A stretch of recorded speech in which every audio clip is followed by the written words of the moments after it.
We say all the time that the best thing about eBay is that you can scale up, you can scale down, and you can pivot. Well, last week we shared some pretty big news, and there's a lot of big decisions for us to make going forward. So it's time to walk the walk.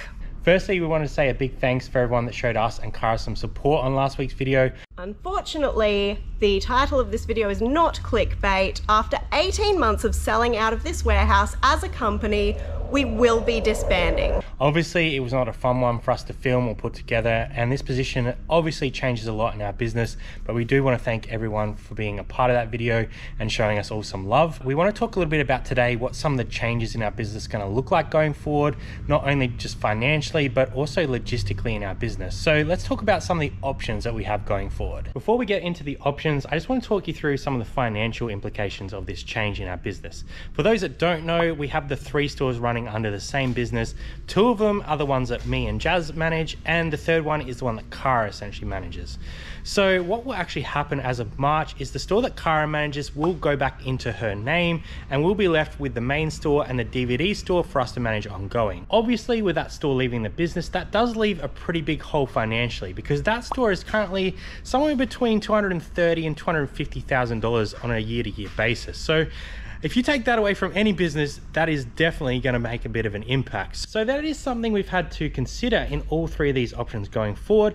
And as we said, we haven't really made up our mind yet, but we thought this video might help us point us in the right direction. Option 1 is Brad and I carry on operating just like we are out of the warehouse and see out the lease for the next 18 months. And for us financially to be able to do this, we would essentially need to be turning over $530,000 around that mark if everything stays the same to be able to cover all of our overheads and pay ourselves a decent wage. And if you look at our current numbers, that's not too far of a stretch to make that happen. But that's only if circumstances stay exactly the same. And we have some really good stock on hand at the moment. Obviously, we did that big camping lot that has made us some really good money, and we'd essentially have to find another lot like this to continue to do that year on year, because making $530,000 is a lot of money. But getting the stock and being able to actually fulfill that and make it happen is a different story, because we just can't predict what might happen. So quickly, I'm going to go through some of the advantages of this situation and some of the disadvantages. So the advantages are we don't have to pay any lease break costs, because that is something we will have to do if we exit this warehouse before that time period. The other advantage of that is we don't have to change anything, we don't have to move anything. We will essentially be in this warehouse for the next 18 months, and after that period of time, we would essentially hit the road. Now, some of the disadvantages of this is we're gonna have to keep pushing so hard to make that $530,000, and it's not really something we're prepared to do long term. 18 months of pushing at that rate where you're essentially not breaking even, but not making a huge amount of money in your pocket is a big ask to do. To make that work, like we could hire or we could sublet some of the warehouse, but there's still a lot of variables in there and a lot of unknown. How do you know if you're going to get the right person, or if you sublet and then that doesn't work out? So that was option 1, play on. Option 2, ditch the warehouse. Option 2 is probably one that we're not really going to do, because if that happens, there's multiple things that will flow on from that. So if we were to ditch the warehouse as of now, obviously we have a huge amount of stock in the store, which we could not fit back into a house, because that has been a suggestion. Maybe just go back to your house and sell from there. Not really an option for us, and not something we want to contend with in the future.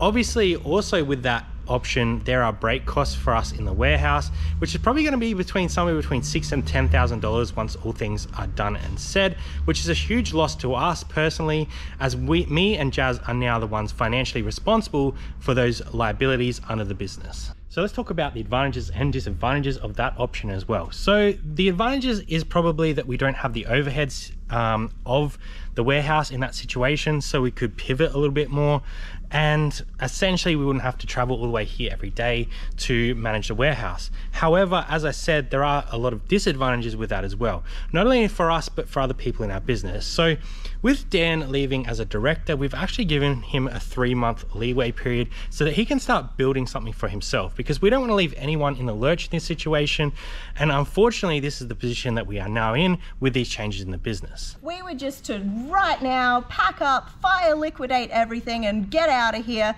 then we would have that big cost right away on breaking the lease, and we wouldn't have maximized what we could actually get out of our stock if we just got rid of it right now. To option 3, which I guess is like kind of in the middle of option 1 and 2. So option 3 is a bit more of a staged approach to packing down the warehouse.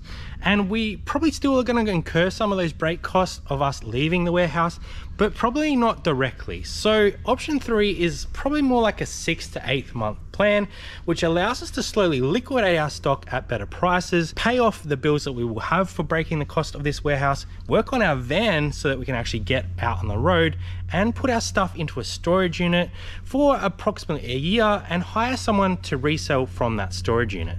So this one's probably the most complicated, but kind of makes the most sense. I know you guys are going to be bursting to throw a bunch of suggestions at us, and there's a lot of things we've thought about that we haven't mentioned here because that'd be really long, but some of them are just personal feelings, like we don't want to go back and work out of our house. And our other goals in life, while they have been sort of put on hold while we've done this warehouse experiment, they haven't changed. We still want to travel Australia and see what we can do from the road.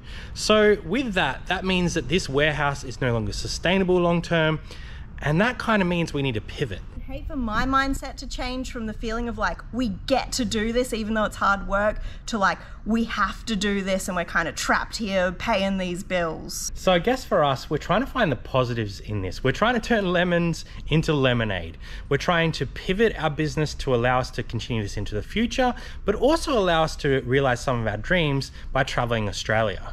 We don't regret that we tried this. It was a hell of an experience. We've learned an absolute ton, and we've actually proven to ourselves that we can grow a successful business. And obviously we couldn't predict that any of this stuff was going to happen and these changes would have to occur in our business.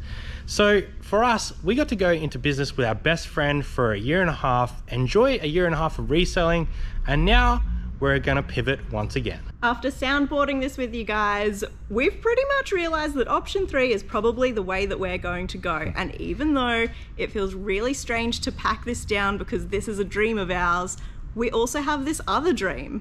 Yeah, so I guess we will continue to make those decisions over the next couple of months. If that is the decision that we go down, what we'll probably do is start liquidating categories that we're not going to be moving into a storage unit, because they're too big or they're slow sell through, and we'll really focus on the stuff that we know we can find on the road and the stuff that is easy for our staff member to ship from a storage unit.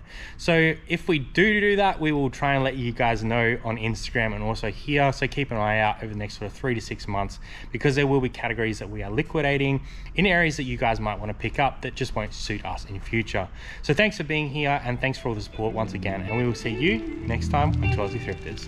Bye for now.